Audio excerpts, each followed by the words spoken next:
I'd like to kick it off today by telling you a story. And it goes back to 2004.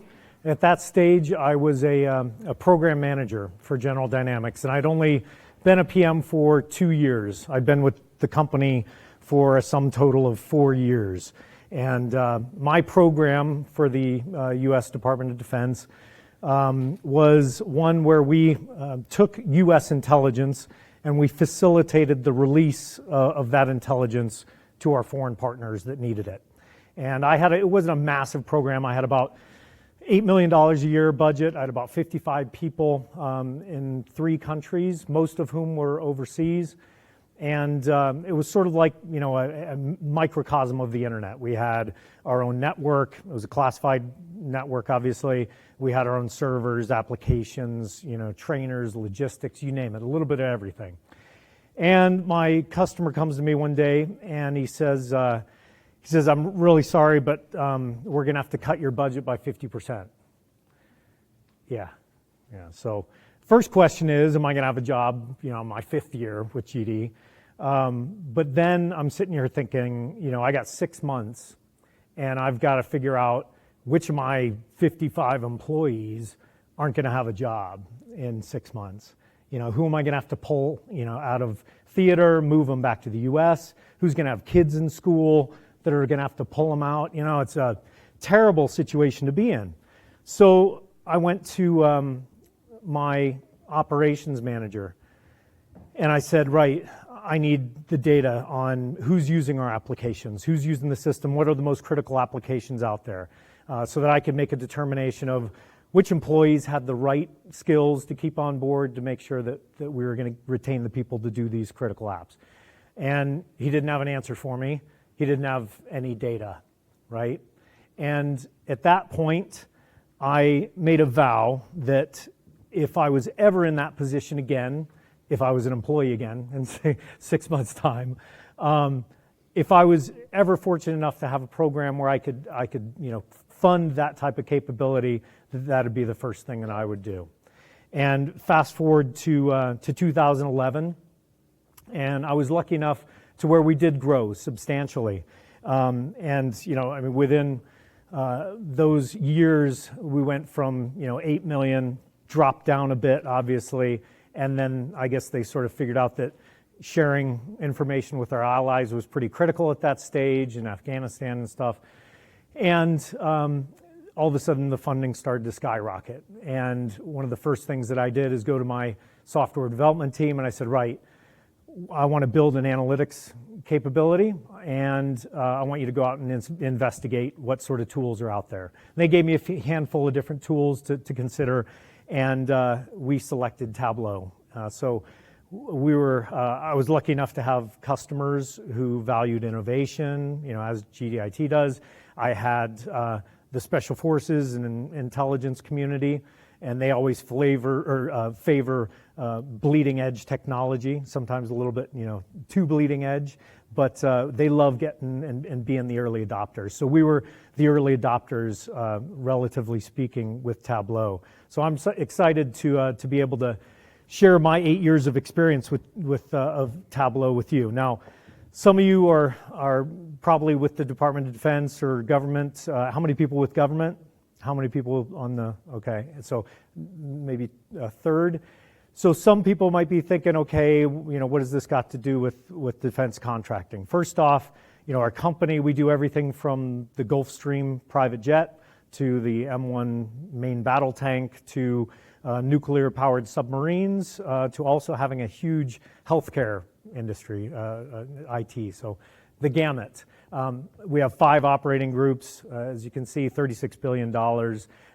In GDIT, my operating group, we have about 35,000 employees, and of those, about 14,000 are technologists. So, and they're in about 30 different countries. So you might wonder, is this going to be applicable to me, or is it really transferable to things outside of defense contracting? So I'm going to ask you a couple of questions, ask you to raise your hand and be as honest as possible. First off, who works for an organization striving to improve? Anybody? Oh, good. I was going to say either somebody works for the Miami Dolphins or something like that, but Sorry for anybody in Miami. Okay, so yeah, it's cold, but okay. Second question: who believes you have untapped data in your organization? Yeah. Good news, you're in the right place.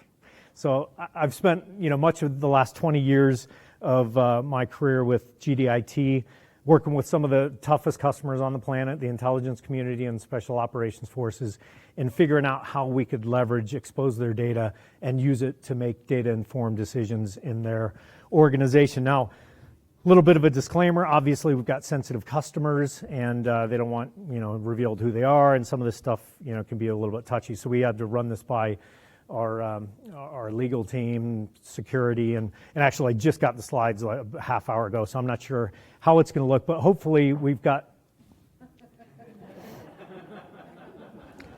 All right, well, hopefully they're not all like this. It's going to be a very short presentation. As we began our journey with Tableau, we found it most important to look at the mission, right? You hear this a lot in the military, right? What is your mission? And it's a lot easier to look at in military terms sometimes than in business terms. But our mission was to facilitate the release of intelligence to our foreign partners, right? And as a young intelligence officer, that was not exactly the thing to do when I was starting out. In fact, it was very difficult to get the intelligence out of the hands of that community and give it to the people who could make it actionable, right? They tended to say, well, no, it's too sensitive, really sensitive stuff, we can't give it to you. Well, there's no use in having intelligence if you can't make it actionable, right? You have to be able to share it with the individuals who can take action or make decisions based on that intelligence for it to be useful, right? Or else what good are you? And back then they used to accuse us of hiding behind the green door.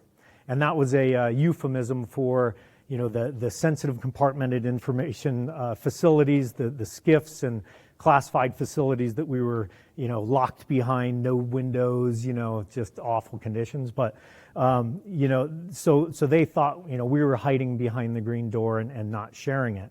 And the same is true in your organizations, right? You have information in your organization that's dying to be shared. HR data, financial data. Now, is there some that's going to be too sensitive that you don't want everybody to have access to? Yeah, absolutely, right? But you don't need that data in order to make a difference in making decisions in the organization. So, in the spirit of sharing intelligence, I'm going to share with you 3 stories. And the first 2 stories are how we used Tableau and analytics to help our customers make some decisions, and then how we took that experience doing that with our partners and customers and brought that internal to General Dynamics to do the same exact thing. So moving from military intelligence to business intelligence, and hopefully it'll inspire you to do the very same thing. And in these 3 stories, you're going to find 3 recurring themes. The first one is, what's killing your organization? And what I mean by that is, it's another way of looking at the mission, right? Your mission, whatever stands in the way of the mission of your business, you have to look at what's keeping you from doing that. So that's what I call what's killing you. Second is the importance of transparency, right? To be able to look at yourself as a company, as an organization, and be okay if you see some stuff that maybe you don't like staring back at you in the mirror, sort of thing, right? And the third one is about becoming predictive and in a way that you can be proactive, more proactive, and predictive rather than reactive. And in our very first story, we're going to talk about insider threat. And most of you know what that is, but for those of you who don't, again, this is trying to work towards being more proactive. Insider threat, somebody who has access to information in your organization, has the intent and the ability to do nefarious things with it, right? So in 2013, that concept was relevant at the time.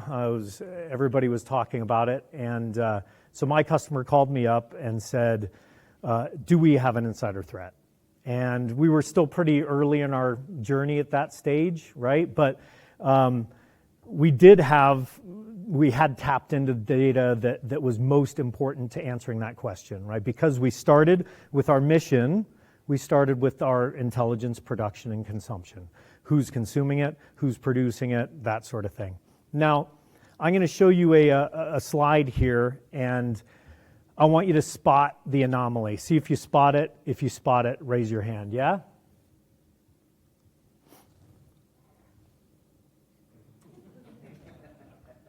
Anybody get it?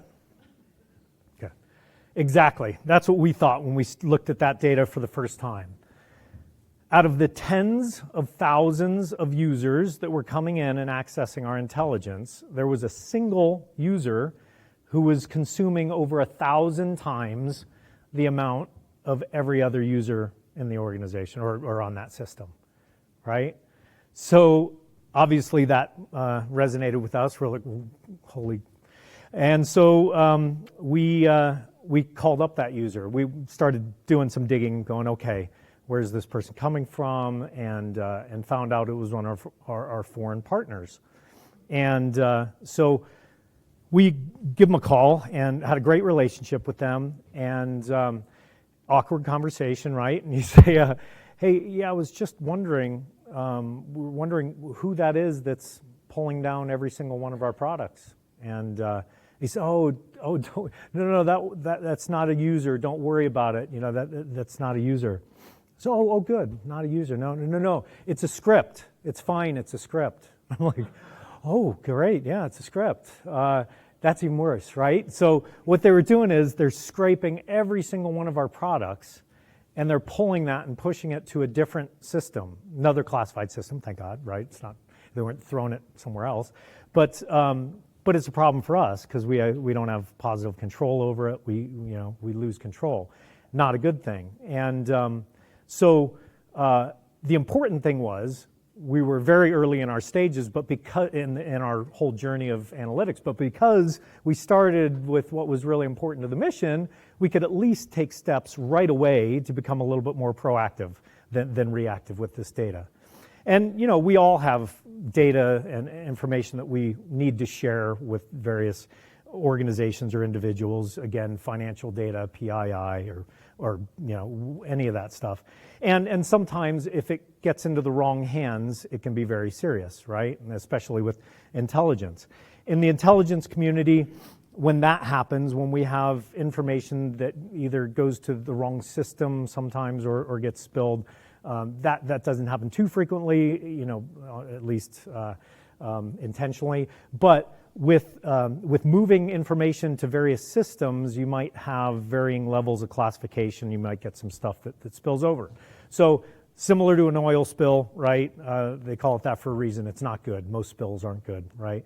So it's serious, and it takes a lot of time to clean up, like an oil spill. Hours and hours and hours of trying to document where that information went, who touched it, this sort of thing. So the objective is you want to make sure that you catch that before it happens. And so we, fast forward a little bit, and we started seeing a huge increase in the types of products that we were being asked to share with a certain partner during a certain conflict. And it sort of took us by surprise, and we said, hey, we got to start figuring out, when we see these spills happening or like they're about to happen, we're noticing some trends here, and we need to start documenting this. So we used two tools that I'm going to share with you that were absolutely critical in being able to do this and address this problem. And before I show them, want to say this is not a GDIT endorsed tool. We can't endorse any tools really, but it's the fact that we use them. And I also, full disclosure, own stock of both, just so you know. Anybody use these? Paper, pencil? Yeah? Revolutionary. We started with a piece of paper and a pencil, right? And we gave all of our analysts that and basically started saying, right, again, we couldn't manufacture something really eloquent on the fly, but we said, right, start capturing name of the organization, individual giving it to you, date and time, type of classification, what was the type of spill that would have happened had we let this flow through, and we just started cataloging all that stuff. Now, eventually, we got really high speed and moved to a spreadsheet, and then we built a SQL database and all that, and we're able to tie it into Tableau and then do some really fancy dashboards. But sometimes you don't need a fancy solution to start capturing that information that's going to be critical to your organization. Sometimes all you need is a pencil, a piece of paper, and most importantly, a laser focus on the mission and what's important to you. Yeah. Now, I wish we could actually share the dashboards themselves, but they're on classified systems, so I'd have to kill you all if I showed you. But the thing is, by collecting all of this information, we started to be able to predict what was going to happen, right? We could start seeing the organizations that were, doing the same things over and over again, or an individual. And the individual might have a propensity to, forget this, removing this bit, or, might be classifying it incorrectly at this level. And as that data increased, we could start saying and being proactive about it and saying, hey, those guys just sent over X number of documents.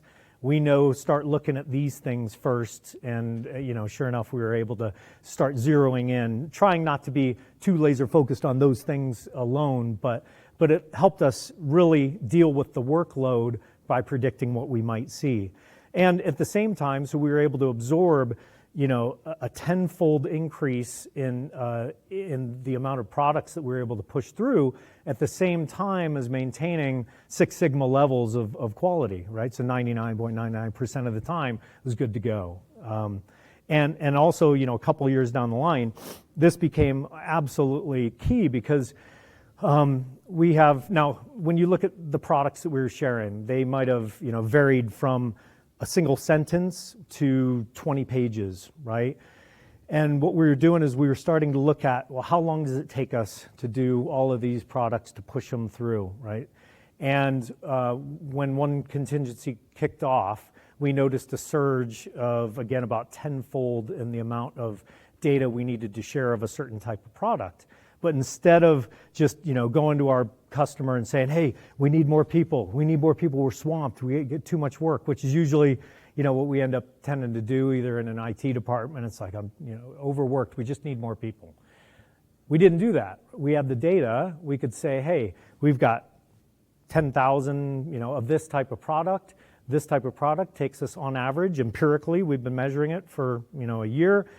We can take that type of data and figure out it's going to take us 7 personnel or something like that to be able to absorb that workload. And what does that do, especially in the government environment and probably in yours as well? When you've got the data, the person with the numbers beats the person without the numbers, right? When you can take the numbers and you can go to them and say, here's our formula for how we calculated this. It's all empirical over the last year, and this is the impact on workload. And guess what?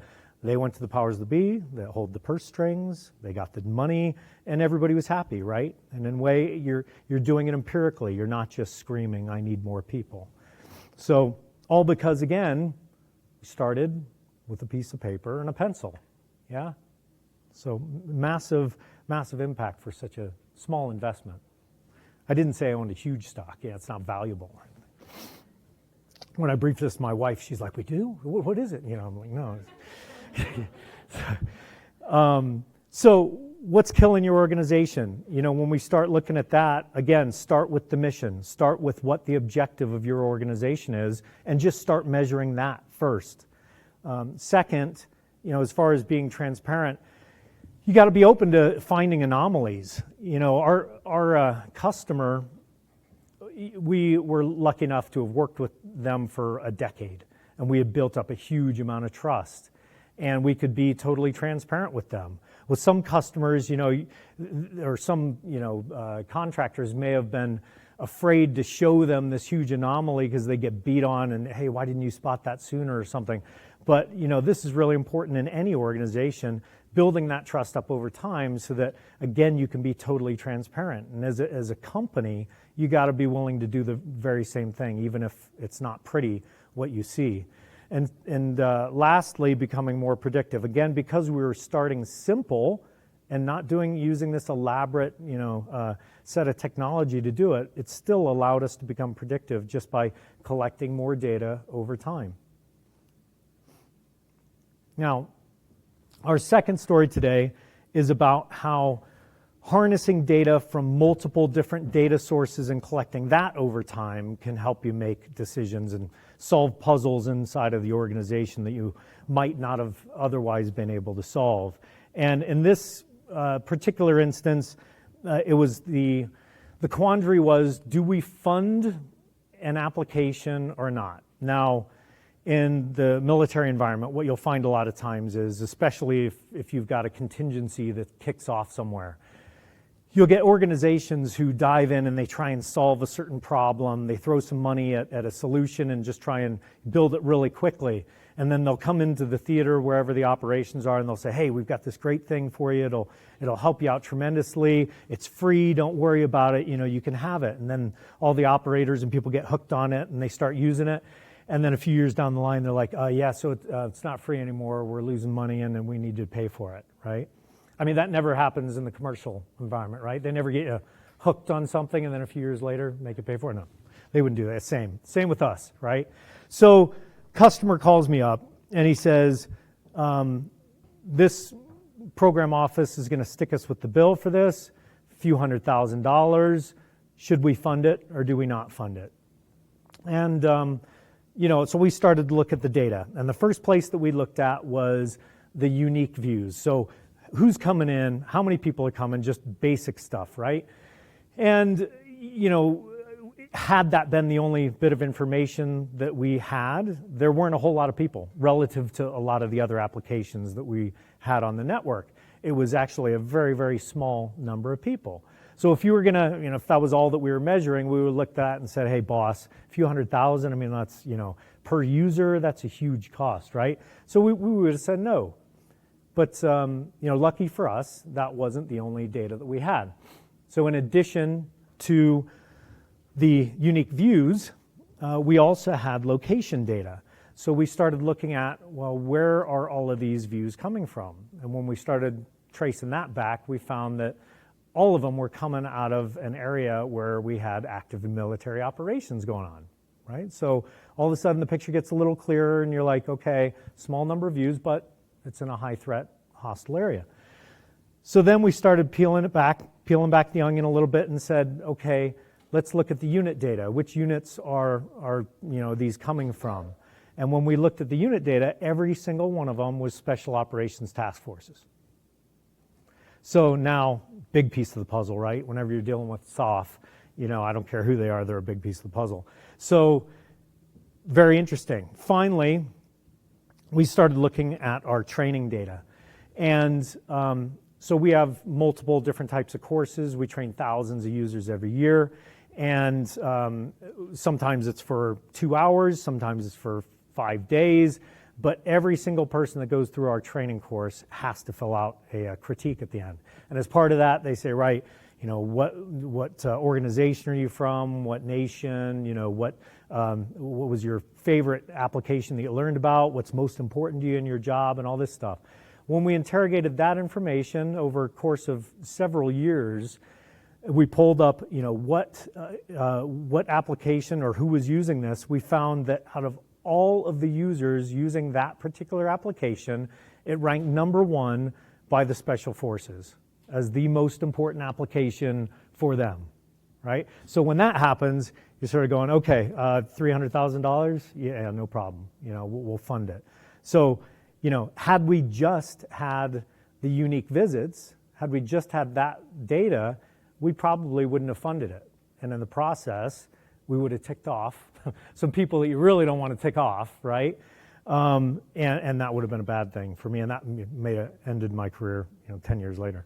But, the lesson learned here, similar to the first, where what's important to your organization. Because we started with, again, the mission, and then we started, peeling back the onion a bit there and looking at all these different things. As soon as we got one figured out, moved on to the next one, until we had a complete picture of our entire operations and program accessible to us.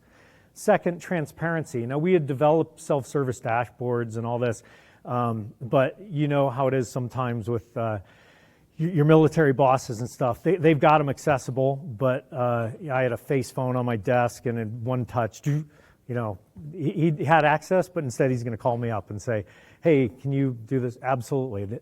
The thing is, I didn't have to go and put the burden back onto my team and pull them off of their jobs and say, hey, go run down this information, which happens everywhere, every organization, right? Where you get these data calls, hey, can you get that for me? And you're like, oh God, and go, what spreadsheet is that in? You start clicking, right? I was able to, in 15 minutes, go into the dashboard myself, pull this together, call him back up in 15 minutes, said, here's what I found out, boss. Absolutely fund it. And he said, yeah, I agree.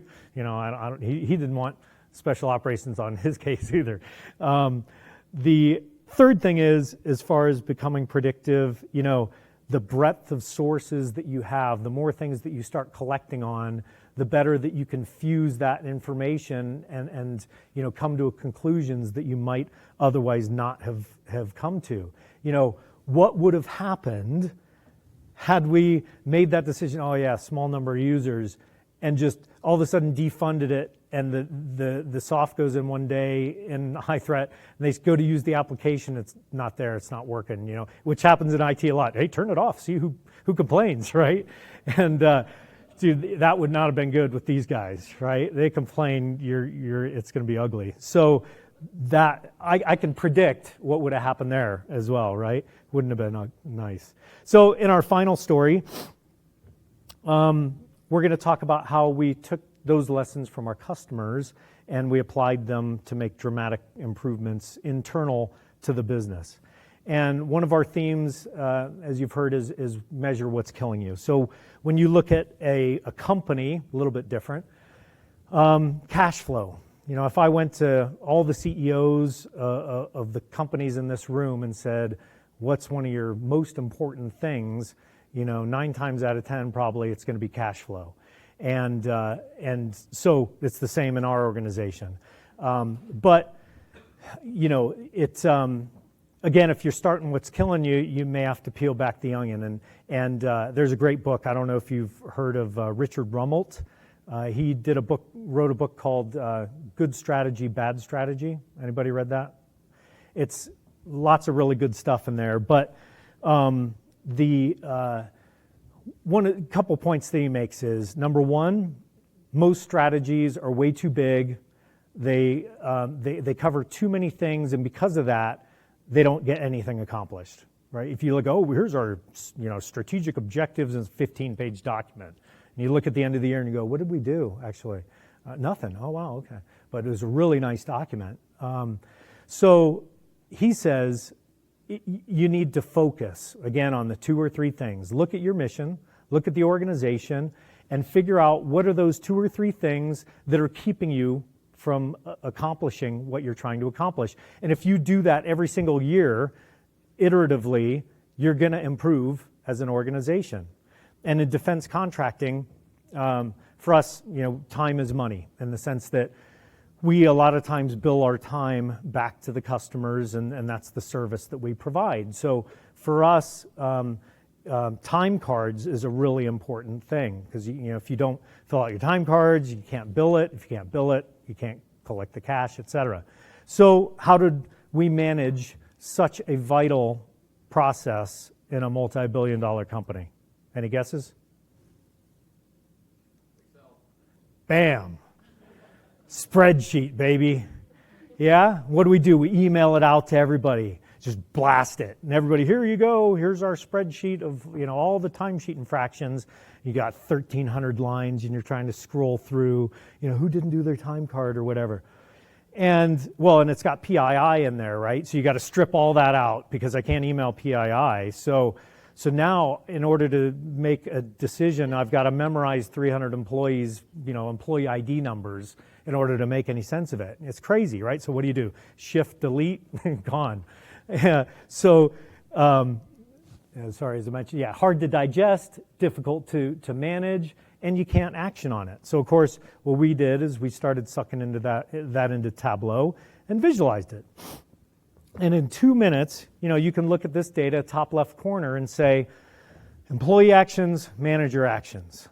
Right off the bat, you can see a 4-to-1 ratio of manager actions to employee actions, which generally, if time card actions come up, the first people you're going to hammer are the employees, and you're like, hey, get your stuff done.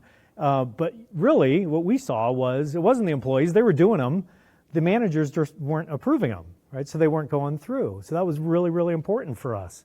And because we controlled access to this, it was on Tableau server, we could put everybody's personal names and all that sort of stuff out there. So you could track the organization, what department wasn't doing well, which individual names, and of course that created what I called the name and shame campaign. And I was not very popular, but once a week, Tableau server, email out, here you go, here's a snapshot of everybody. And I'll tell you what, I'm lucky, I live in Europe, and I'm lucky I wasn't in Virginia. I probably would have been kneecapped going to my car one day. Because all of a sudden, people's names are at the top of the list, and they don't like the name on the top of the list, right? And we started with one department, and over time, we managed to reduce timesheet infractions by 30% in 3 months. The other 2 departments stayed completely static, and the one that all of a sudden was named and shamed, who were getting the emails, that just started diving down. And I knew it was going to have an impact when one day I get a call from one of the program managers and say, hey, are you the guy who's sending out that report? I'm like, yeah.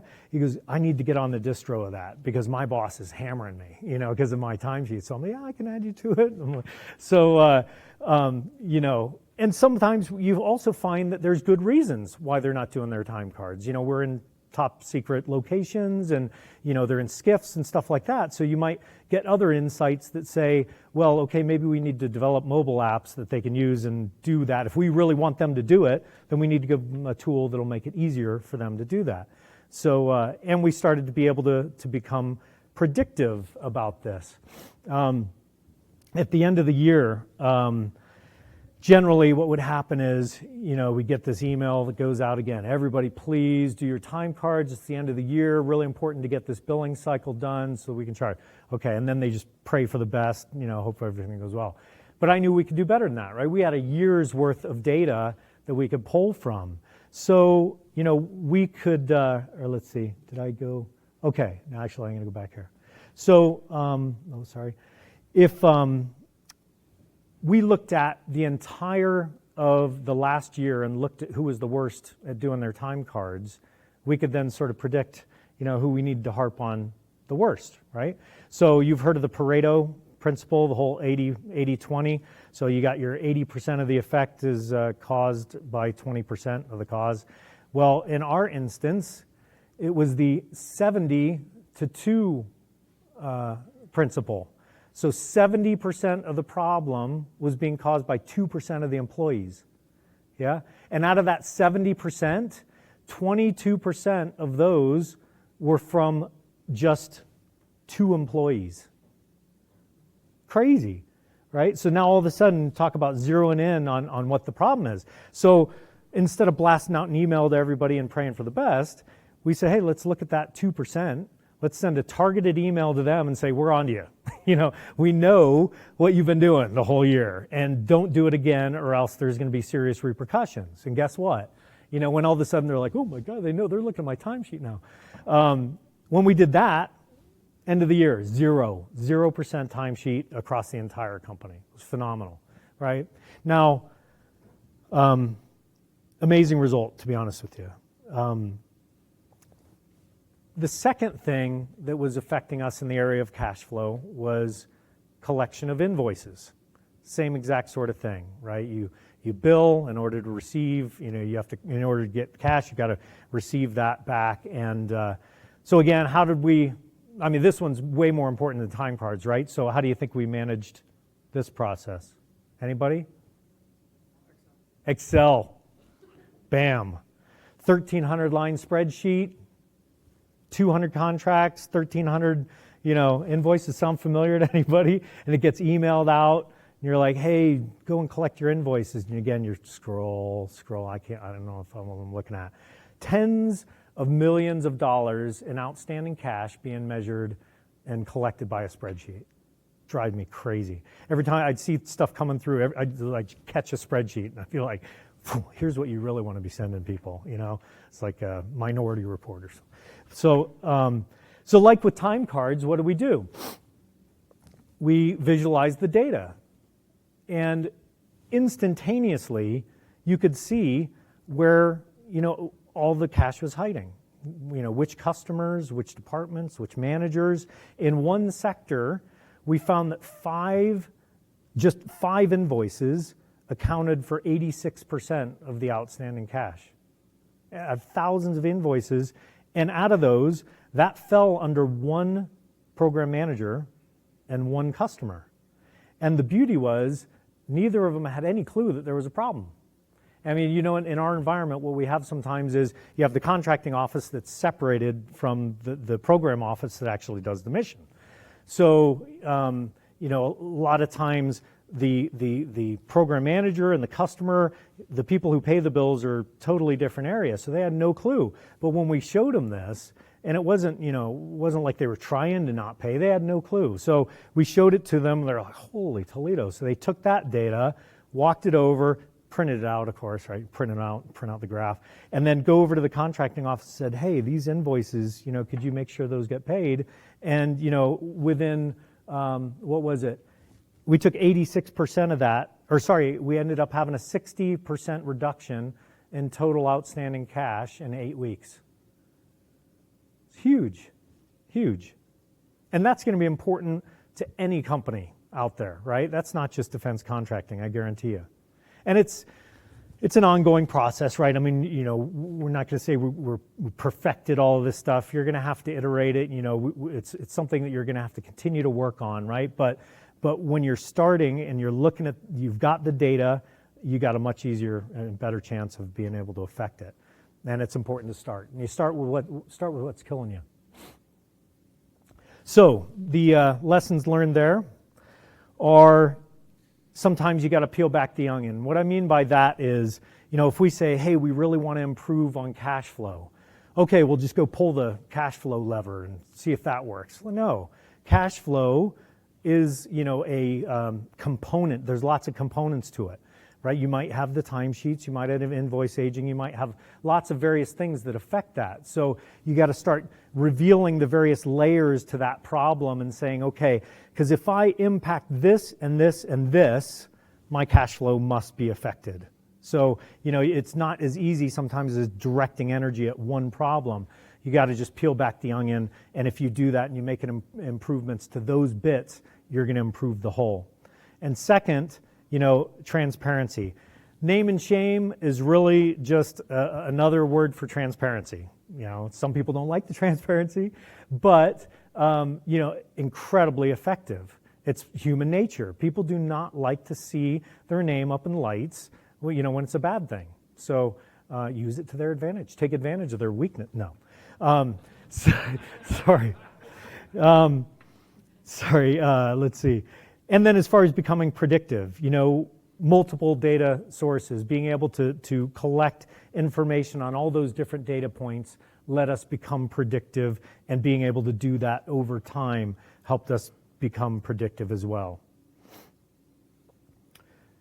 And in summary, you can see that the three themes really resonated across every single one of the stories, didn't it? And it wasn't like it was our intention back then we were going to start doing this. That's how it worked out. But I've seen this personally using the same exact, process and method make tremendous impacts in an organization. Now, I've got some final words of wisdom to share here, but before I do, I'd ask, get out and actually it's exactly to that, to keep people from having to take a photo. If you'd like, I will send you a one-page summary of what I talked about. And I promise you, if you send me an email to this, I will not spam you. You'll not end up, regretting me for life, getting spam going, oh my gosh, 20 a day. It'll go directly to me at tc@gdit.com. You don't have to write anything in the email. You can do it now if you want to and just, open the app and say, hey, tc@gdit.com, put lessons learned in the subject, and I'll send you a one-page copy of it, again, without any spam. Second, this is kind of cool. Does anybody know you got a QR code in LinkedIn? How many people knew that? It's 2. See, that's 3. Okay. So if you open up LinkedIn on your app and you go to the top right-hand side of the search bar, you tap on that, and it brings up to say, hey, can I access your camera? It opens up the camera, and on the left-hand side, if you basically point your camera at that QR code, it'll find me in LinkedIn. Magical. It's pretty cool. I thought it was really cool. I mean, you can type my name in probably faster, but this is really cool, right? So, and that QR code will be there at the end in the next slide as well. So, and I generally, with the background in intelligence, generally more, I don't link in with people I haven't met, so it was nice meeting you. Yeah, we'll make that an exception, sort of thing. And lastly, as far as filling out the survey, I genuinely would appreciate your feedback. Please, I know Tableau wants it, but I personally would love to hear if you found this useful today, and or if there's other things that we could change to make it more useful.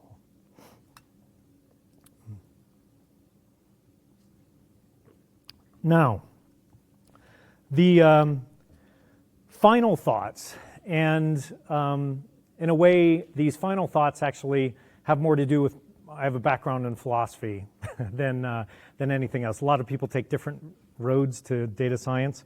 Mine was logic. It's logical, right? But, that background was really the inspiration for today's talk. And the 3 points are, first off, what I've told you today, the methods that I taught you today, will always work. They'll always work. And why? How do I know they're always going to work? Because they're rooted in human nature, right? They're all rooted in human nature. And you can even see that. It's funny when you look at the organization. Every organization is a collection of human beings, I think, pretty much, right? So whether it's big or small, it's going to be human beings. So if you take those same principles and you internalize them to the self, it works as well, right? If you want to improve as an individual, well, don't try and eat the whole elephant. Try and pick 2 or 3 things you want to work on and figure out what's keeping you from being the best version of yourself. Work on those things, and you're going to improve as an individual, right? It's amazing. You're doing the same exact thing for an organization as you're doing with the self. Second is the transparency. Same sort of thing. If you want to improve as an organization, you got to be transparent. You have to be honest. It's the same with the individual. No kidding, or no sense fooling yourself or myself. Most of you are not perfect. I mean, I'm an exception, but no. We've all got things that we want to work on that are keeping us from being the person we want to be. So you have to be honest enough to reflect and look at those things and say, hey, I'm going to improve in that way. And it's the same with the organization. I've seen organizations kid themselves. They don't like looking in the mirror. You have to look at the mirror in order to be able to be better. And sometimes that's tough. And, I sometimes look at my, my life and sort of the, end of my life, if I'm going to meet my maker, what my life's going to look like. What if my life was in a dashboard? If I'm going to be judged with a big old dashboard sitting in front of me, what's that going to look like? If I'm looking at the numbers, I'm like, oh, that percentage of time with the family versus time at work. which one's going to be on top? How much time did I spend reading versus watching television? What books did I read? What television shows did I watch? Do you want to see those stats? I mean, Netflix probably has them, but and they're probably working on a human dashboard. But really, it is tough to think about when you look at your life in a dashboard. What name and shame campaign? What email would you look and go, ooh, geez, delete, right? And then finally, iteration. The work is never finished, whether it's an organization or with the self. And the most important part of all of that is that you start it. Again, whether it's for yourself or the organization, if you want to improve, start. Yeah? And you got to start with the things that are killing you. And it's, if you haven't started yet on the whole analytics journey, I'm excited for you because it's a fun thing to do. If you're new here, it's absolutely amazing. You're going to learn a lot about yourself, about your organization, and it's like a movie that you've seen that you love, and your friend hasn't seen it yet, and you're like, oh, you got to really go see that movie. That's what it's like, So, and I'll give you a spoiler alert here. At the end of the movie, your organization improves, yeah, and I promise you. Thank you very much. Appreciate it. If anybody has any questions, got a little bit of time. Oh. Thanks.